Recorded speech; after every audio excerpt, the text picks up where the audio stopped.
Hello दोस्तों, मैं फिरोज खान आज आपके लिए लेकर आया हूँ सामान्य ज्ञान।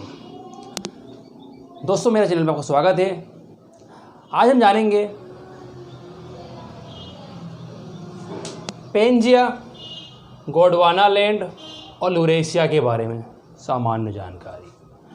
आज हम समझेंगे कि पेंजिया क्या है, यूरेशिया क्या था और गोंडवानालैंड क्या है। आइए दोस्तों, इसको समझते हैं संक्षिप्त में। और दोस्तों, यदि आपको मेरा वीडियो अच्छा लगे तो प्लीज़ सब्सक्राइब करें, जिससे मेरे आने वाले वीडियो आपको मिलते रहें। आइए जानते हैं संक्षिप्त में। पेंजिया दोस्तों जो आप देख रहे हैं, आज से 20 लाख करोड़ साल पहले की बात है, जब ये हमारा ये वर्ल्ड देख रहे हैं आप, ये जो बटा हुआ है अलग अलग जोन में, ये पहले एक महाखंड हुआ करता था। ये पूरा एक महाखंड हुआ करता था, ये पूरा एक भाग था। ये पूरा एक भाग था दोस्तों, जिसको नाम दिया गया था पेंजिया। फिर दोस्तों लाखों साल बाद इस एक भूखंड का दो हिस्से हुए। इस पेंजिया का दो हिस्से हुए। जो ऊपरी वाला हिस्सा है वो कहलाया यूरेशिया, उत्तर वाला हिस्सा यूरेशिया, नॉर्थ वाला। और नीचे वाला हिस्सा जो कहलाया वो कहलाया गोंडवानालैंड। दक्षिण वाला, साउथ वाला एरिया क्या कहलाया दोस्तों? गोंडवानालैंड। इसकी जो थ्योरी देने वाले हैं, इसके बारे में बताने वाले हैं जो है वो वैज्ञानिक हैं अल्फ्रेड वेगेनार। इन्होंने बताया इसके बारे में कि क्या है ये और किस तरह ये हमारा पृथ्वी जो है वो किस तरह विखंडित हुई और क्या आज जो वर्तमान में हमारे सामने है वो किस तरह से है। ठीक है दोस्तों, तो आपने देखा कि पेंजिया जो एक भूखंड था वो दो हिस्सों में बटा। गोंडवानालैंड दक्षिण भाग, यूरेशिया उत्तर भाग। देखिए दोस्तों, जब ये भाग एक था पूरा और ये भाग बटा, तो जब ये बटने के कारण यहाँ पर एक झील का निर्माण हुआ, एक खाड़ी का निर्माण हुआ। इनके बीच एक खाड़ी का निर्माण हुआ जिसका नाम था तैतीस सागर। जब ये भूखंड अलग हुआ तो बीच के जो स्थान था वहाँ पर एक खाड़ी का निर्माण हुआ, जिस खाड़ी का नाम था तैतीस सागर। इससे पहले जब पेंजिया था तो इसके चारों तरफ एक महासागर था, पेथोलासा। पहले एक पेंजिया था भूखंड भाग, और उसके चारों तरफ जो था वो एकमात्र महासागर था जिसका नाम था पेथोलासा। फिर इस महाखंड के दो भाग हुए, एक यूरेशिया और एक गोंडवानालैंड। और फिर इसी की जब भाग हुए तो इसमें से एक झील का निर्माण हुआ, इस खाड़ी का निर्माण हुआ, जिस खाड़ी का नाम है तैतीस सागर दोस्तों। ठीक है, आइए समझते हैं जो यूरेशिया और जो गोंडवानालैंड के दो भाग हुए, इससे जो 7 महाद्वीप हम देख रहे हैं आज वर्तमान में, वो किस तरह से उनका निर्माण हुआ। दोस्तों देखिए, जो आप देख रहे हैं ऊपर वाला यूरेशिया, इससे निर्माण हुआ उत्तर अमेरिका, यूरोप और एशिया। ये किसके भूभाग हैं? ये दोस्तों भूभाग हैं यूरेशिया के।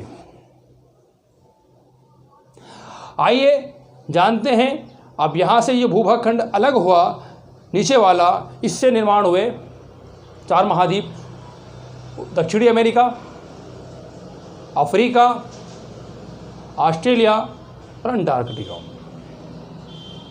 ठीक, चार ये महाद्वीप जो हैं वो भूभाग हैं गोंडवानालैंड के। दोस्तों, आज से लाखों साल पहले की बात है। जो भारत आप देख रहे हैं हम अपना, ये भारत पहले अफ्रीका महाद्वीप का हिस्सा हुआ करता था। लेकिन अल्फ्रेड ने बताया कि ये पृथ्वी घूमती है और ये परिवर्तन होते रहते हैं, प्लेटें सरकती रहती हैं, और ये सरकने का कार्य एक दो दिन में नहीं, लाखों करोड़ों सालों में होता है। तो करोड़ों साल पहले जो हमारा भारत था वो कहाँ पर था दोस्तों? अफ्रीका महाद्वीप का हिस्सा था। इसलिए जो भारत जो है, जो एशिया का हिस्सा है, और एशिया जो है वो क्या है? वो यूरेशिया का भाग है। और हमारा भारत जो है वो गोंडवाना लैंड का भाग है। और वो कैसे है वही मैं आपको आज समझा रहा हूँ।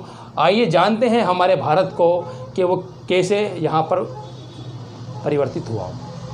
देखिए दोस्तों, जो भारत पहले यहाँ का भूभाग था, इसकी प्लेट धीरे धीरे सरकती रही और सरक कर इसका विस्तार हमारे एशिया की ओर यानी लद्दाख की तरफ धीरे धीरे प्लेट जाती रही।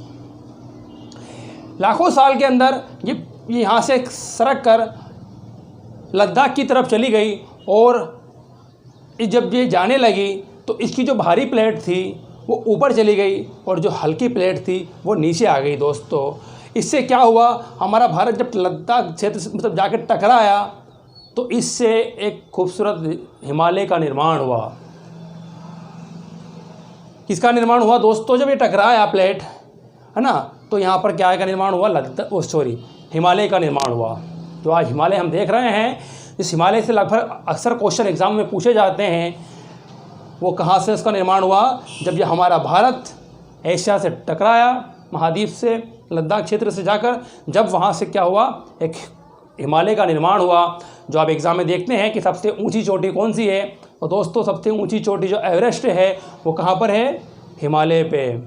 ठीक है, जिसकी सीमा लगती है नेपाल देश से। तो दोस्तों, इसके टकराने से हिमालय का निर्माण हुआ और ये कार्य प्रगति धीरे धीरे चल रही है। आज भी भारत की जो भारी प्लेट है वो उसको ऊपर की ओर धका रही है।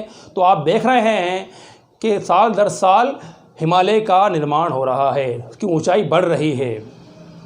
आज विश्व की सबसे ऊंची चोटी माउंट एवरेस्ट की जो ऊंचाई लगभग आप देखते हैं तो वो 8,848 देखते हैं और कहीं कहीं आप 50 देखते हैं, क्योंकि इसकी साल दर साल वृद्धि हो रही है। ठीक है दोस्तों, तो हो सकता है 50 भी आप देखें तो सही है।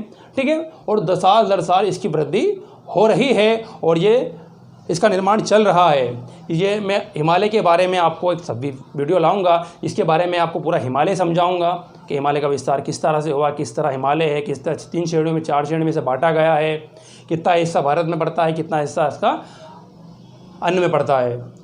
अगले वीडियो में जानेंगे हम हिमालय के बारे में। दोस्तों, तो जो देखा आपने, जो गोंडवाना लैंड का भूभाग था भारत हमारा, और ये इसकी प्लेट सरक कर चली गई एशिया महाद्वीप में। लेकिन एशिया महाद्वीप जो है वो यूरेशिया का भूभाग है, और लेकिन हमारा भारत जो है वो किसका भूभाग है? गोंडवाना लैंड का भूभाग है। तो अक्सर एग्जामों में पूछे जाते क्वेश्चन है, ध्यान रखिएगा कि प्राचीनतम भूभाग किसका भूभाग है? तो हमारा भारत जो है वो प्राचीनतम गोंडवाना लैंड का भूभाग है। और वो कैसे है दोस्तों? आपने जाना कि पहले हमारा भारत जो था वो अफ्रीका महाद्वीप में था, और महाद्वीप से अलग प्लेट से इसकी सरक कर एशिया में किस तरह मिली और किस तरह हिमालय का निर्माण हुआ। ठीक है दोस्तों, आपने बहुत बढ़िया चीज़ जानी। आपने जाना कि हिमालय का निर्माण हुआ है ना, और हिमालय की सबसे ऊंची चोटी माउंट एवरेस्ट यहीं पर स्थित नेपाल देश में है, जिससे कई बार क्वेश्चन पूछे गए हैं। उसकी लंबाई मिलीमीटर में आपको बताया 8,848, और कहीं कहीं जगह आपको 50 मिल सकती है, क्योंकि इसका विस्तार हो रहा है, इसकी प्लेट उसको धका रही है, जिससे हिमालय का निर्माण हो रहा है। दोस्तों, अल्फ्रेड का मानना था कि आज से करोड़ों साल, 20 है ना, करोड़ों साल पहले, मतलब यहाँ पर क्या थे, रेंगने वाले जीवों का भी विकास हुआ था, ऐसा मानना था, है ना, उसका निर्माण हुआ था। ठीक है दोस्तों, और अल्फ्रेड कहते हैं यदि आज भी वर्तमान में इन सबको एक कर दिया जाए, इनको जोड़ दिया जाए, इनके कंटेंट जुड़ते हैं एक दूसरे को, जोड़ दिया जाए तो वापस पेंजिया का निर्माण होता है। तो आपने जाना दोस्तों कि पेंजिया क्या है, गोंडवाना लैंड क्या है और यूरेशिया क्या है, और इसका किस तरह से आज हम आज देख रहे हैं। तो ये किस तरह भूभाग किस तरह बटा। तो आज का वीडियो मेरे संक्षिप्त में था। यदि आपको मेरा वीडियो अच्छा लगा हो तो प्लीज़ लाइक शेयर सब्सक्राइब। और अभी आपको लगता है कि सर किसी और पॉइंट में, यदि आपको लगता है किसी और टॉपिक में वीडियो बनाना चाहिए तो प्लीज़ कमेंट कीजिए। ठीक है, और आपको लगता है कि कुछ संक्षिप्त विस्तार में आपको जानना है तो मुझे बताइए। यह आज मेरा संक्षिप्त वीडियो था दोस्तों।